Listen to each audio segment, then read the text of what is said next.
પ્રાર્થના સંદેશ ન્યૂઝમાં આપનું સ્વાગત છે। ખેડા જિલ્લામાં સિવિલ ડિફેન્સની ઓપરેશન શિલ્ડ મોક ડ્રીલનું આયોજન કરવામાં આવશે। ભારત સરકાર મિનિસ્ટ્રી ઓફ હોમ અફેર્સની સૂચના અન્વયે તારીખ 29 મે 2025ના રોજ સિવિલ ડિફેન્સની બીજી મોક ડ્રીલ ઓપરેશન શિલ્ડનું આયોજન કરવામાં આવ્યું છે, જેના સંદર્ભમાં જિલ્લા કલેક્ટર અમિત પ્રકાશ યાદવની અધ્યક્ષતામાં નડિયાદ કલેક્ટર કચેરી ખાતે એક મહત્વપૂર્ણ પ્રેસ કોન્ફરન્સ યોજાઈ હતી। કલેક્ટર અમિત પ્રકાશ યાદવે જણાવ્યું હતું કે ઓપરેશન સિંદૂરના અનુસંધાને ઓપરેશન શિલ્ડ અંતર્ગત ખેડા જિલ્લાની પ્રિપેર્ડનેસ ચકાસવા તથા કોઈ આકસ્મિક પરિસ્થિતિમાં જિલ્લાવાસીઓને ઝડપથી ગતિશીલ કરવાના હેતુથી ખેડા જિલ્લામાં આવતીકાલે 29 મે ગુરુવારના રોજ મોક ડ્રીલ કરવામાં આવશે અને રાત્રે 8 થી 8:30 સુધી નડિયાદના ડભાણ અને યોગીનગરમાં સંપૂર્ણ બ્લેકઆઉટ કરવામાં આવશે।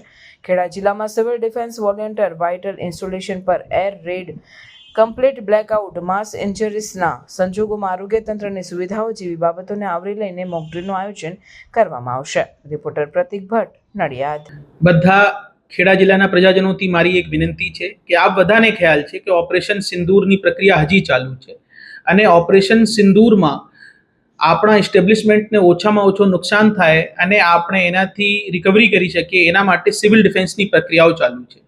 સિવિલ ડિફેન્સમાં આપણા જિલ્લાની અંદર 2600 જેવા વોલેન્ટિયર્સ આવ્યા છે। એ લોકો NCC, NSS, retired army personal છે। એ લોકોની તૈયારી અને વહીવટી તંત્રની તૈયારી માટે કાલે ખેડા જિલ્લામાં 2 જગ્યા મોક ડ્રીલ રાખવામાં આવી છે। એર રેડની કોઈ ઘટના બને, કોઈ આતંકવાદી ઘટના થાય, ત્યાંથી નિવારવા માટે 2 જગ્યા ઉપર મોક ડ્રીલ યોજવામાં આવશે અને આ મોક ડ્રીલ જિલ્લા વહીવટી તંત્રની જુદા જુદા એજન્સીઓ માટે છે। આપણે રિસ્પોન્સ ટાઈમ જોઈશું અને કેટલા સમયમાં આ લોકો આ પ્રોબ્લેમને એડ્રેસ કરી શકે એના માટે એ 2 જગ્યા મોક ડ્રીલ થશે। સાથે સાથે કાલે સાંજે એક અગત્યની આ સૂચના છે કે નડિયાદ મહાનગરપાલિકાની અંદર ડભાણ અને યોગીનગર ગામમાં 8 થી 8:30 દરમિયાન કમ્પ્લીટ બ્લેકઆઉટની તૈયારી છે। આ જે બ્લેકઆઉટ છે એ વોલન્ટરી બેસિસ પે છે, સ્વૈચ્છિક છે।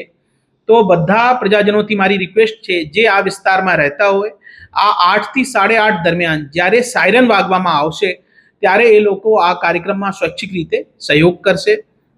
આપણે આ ઇન્શ્યોર કરીએ કે આ બંને વિસ્તારોમાં કોઈ પણ જગ્યા લાઇટ એ લોકો ચાલુ ના કરે અને જે કોઈ ફરવા ગયા હોય, કોઈ વ્યવસાયિક કામથી ગયા હોય તો પોતાના વાહનની લાઇટો પણ ત્યાં બંધ કરે।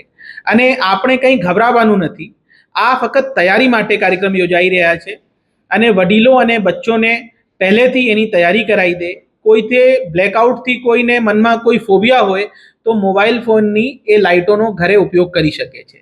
બહુ ટૂંકા સમય માટે આ કાર્યક્રમ છે। 8 થી 8:30 દરમિયાન આપને આ બ્લેકઆઉટની તૈયારીને સફળ બનાવવું છે અને જો કોઈ આમાં અવકાશ હશે, કોઈ ત્રુટિઓ હશે તો હવે ભવિષ્યના જે અમારા જે ઓપરેશન શિલ્ડ અંતર્ગત આ પહેલો રિહર્સલ છે, તો બીજા રિહર્સલ દરમિયાન એને અમે દુરુસ્ત કરીશું।